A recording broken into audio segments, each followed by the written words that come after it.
Hi, everyone. Welcome back to another episode of Ask Dr. Nick. My name is Dr. Nick Schmidlkoffer, and I work for the Neurologic Wellness Institute here in downtown Chicago. And the question of the day for Ask Dr. Nick series here is, how do I decrease my risk of Alzheimer's disease? So Alzheimer's disease is a disease of the brain that um, it has both genetic and environmental factors. Um, I would say that the environmental factors is definitely more contributing to the disease than the genetics, but people that have more of a genetic risk can get it earlier in life. Generally, it affects people over 50, more even over 60. Um, and it's going to cause a variety of symptoms, including mainly dementia.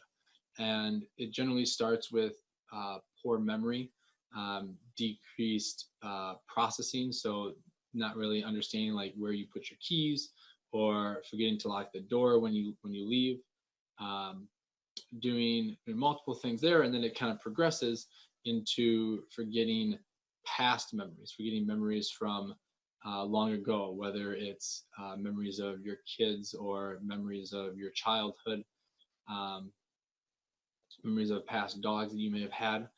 And it'll just kind of continue to progress until it becomes very debilitating, and and these people need hospice care, and need 24-hour, 24/7 care. And so it is not only debilitating to the individual, but also to the families and the caregivers. And so this disease is definitely on the rise in the last 20 to 30 years. Um, we really don't know why, but we can speculate it could be due to our poor diet. It could be due to environmental toxins, and there are a lot of reasons, a lot of possibilities. And even though there isn't one specific cause to Alzheimer's disease, there are many contributing factors. And so I want to talk about one paper that has a very interesting perspective, interesting theory on how Alzheimer's disease is produced or is caused, is more common nowadays, and then what we can do to help prevent that. And so let's get right into that paper. Um, this is a huge topic, so I just want to talk about this one paper. I don't really want to go into any more detail on all the different theories and possible causes. So this is an article out of the journal Molecular Psychiatry. It's from 2016. It's called The Unified Theory of Alzheimer's Disease, Implications for Prevention and Curative Therapy. And so the basis of this paper was to propose this unified theory of Alzheimer's. It integrates the key behavioral, genetic, and environmental risk factors in the causal chain of these etiological, or the cause and the pathogenic effects. So it was based on three concepts that came from human evolutionary history. The first one's the grandmother hypothesis. And I think this one's really interesting. Basically, it says that it's an evolutionary advantage for men and women to live longer. And so for humans. And so because what happens is they are wise. Our grandparents are very wise, and that we can learn much from them. And so this transgenerational transfer of information is important. So therefore, it's argued that mental health is important in old age. And therefore, it must be a default pathway. And so therefore, we shouldn't develop Alzheimer's disease because this decreases our effects of passing on good knowledge to our young. The second part is there's this mechanism called neuronal regeneration, and then adult hippocampal neurogenesis. Basically, what this means is that neurons, the cells of the brain, can rejuvenate. And hippocampal cells, so the hippocampal cells are the memory centers. This is where Alzheimer's hits first. We can make new cells in this area. And so they still function even at old age. It's not just a young child. You can teach a old dog new tricks, if you like that saying. It is these neurogenesis, these cells do regenerate at old age, and they're required for this lifelong ability to memorize personalized experiences, which are important for survival. So then there's all this evidence that's pointing to these experimental epidemiological studies indicate there are multiple risk factors that can impair this ability to make new cells.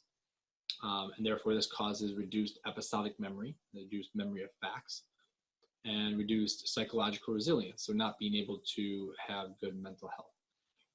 And this leads to this leads to an avoidance of novelty. So basically, if we just try to do our daily processes that aren't really looking for new challenges in life, this can lead to dysregulation of the HPA axis, basically the one that starts in the hypothalamus in the brain and goes down to activate cortisol release.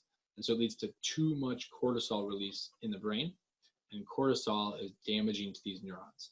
And so that's what can kind of decrease this. And then we also get these amyloid beta plaques, which is what forms, and it's the hallmark of Alzheimer's. And then the last concept here is to this adult hippocampal neurogenesis. There's a law of minimum, which basically defines that the basic requirements of biological growth processes.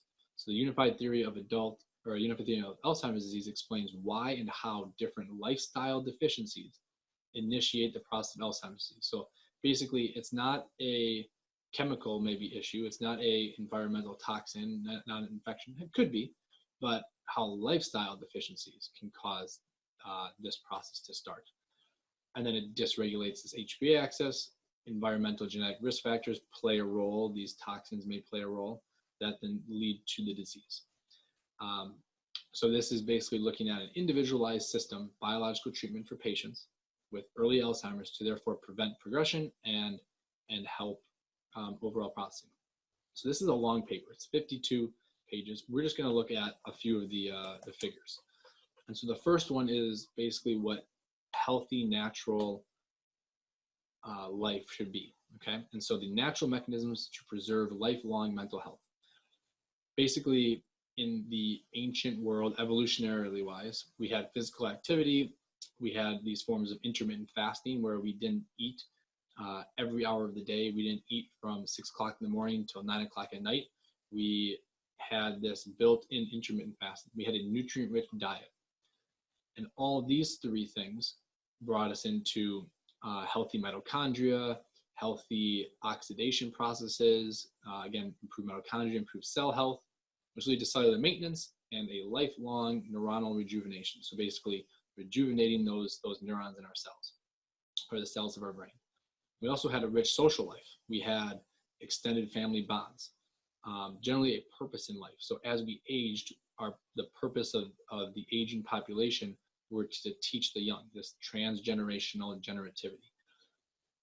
Always had sufficient sleep and eustress, which is basically means like good stress that is new challenges in life that promote stress in the body to change, but doesn't diminish our body, which we all go through stressors in life. We want more good stress and less of the tearing down bad stress. And so all of these then lead to more adult hippocampal neurogenesis. So basically making more of those cells.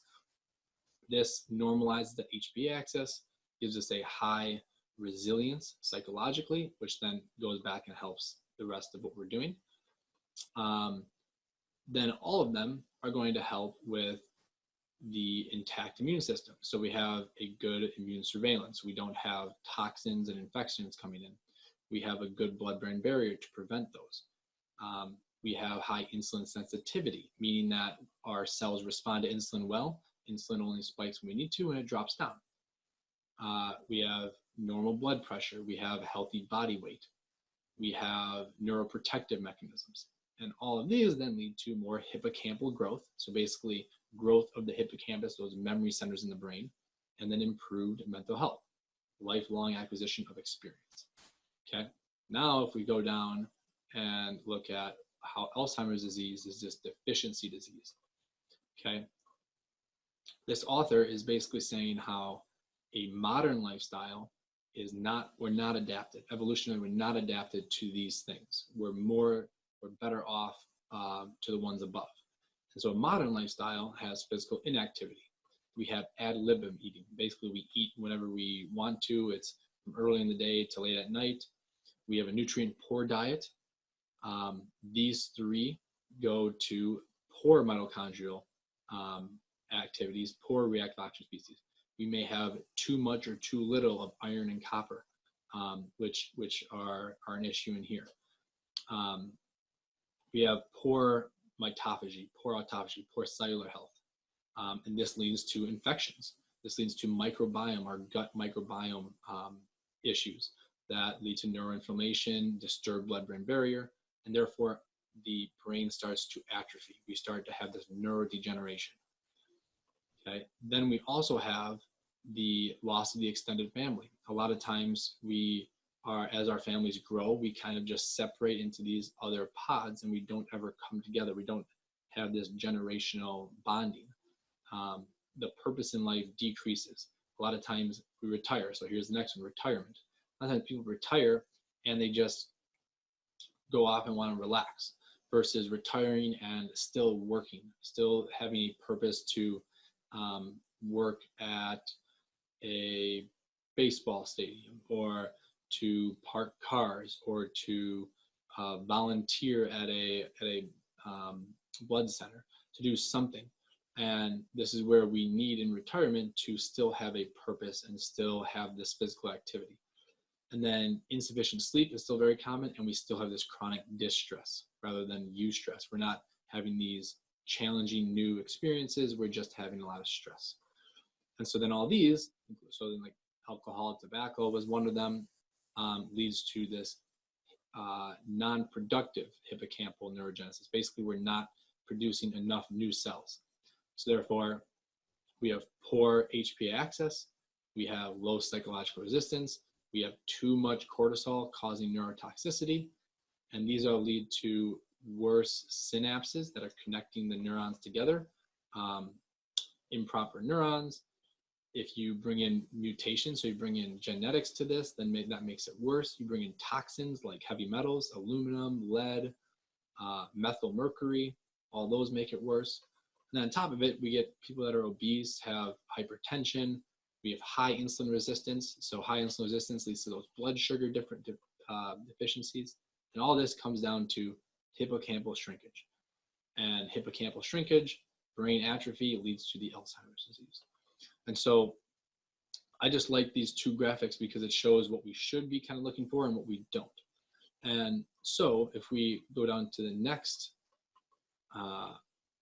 slide here, next figure here, he just put out some basic primary preventative measures that can help for all of these processes. So we want good immune function, we want neuronal rejuvenation, we want neurogenesis of our hippocampus cells, we want our blood-brain barrier to function well, we want to get rid of the amyloid beta and tau that's being produced, we want good energy supply, and we have good blood circulation. So how can we do that?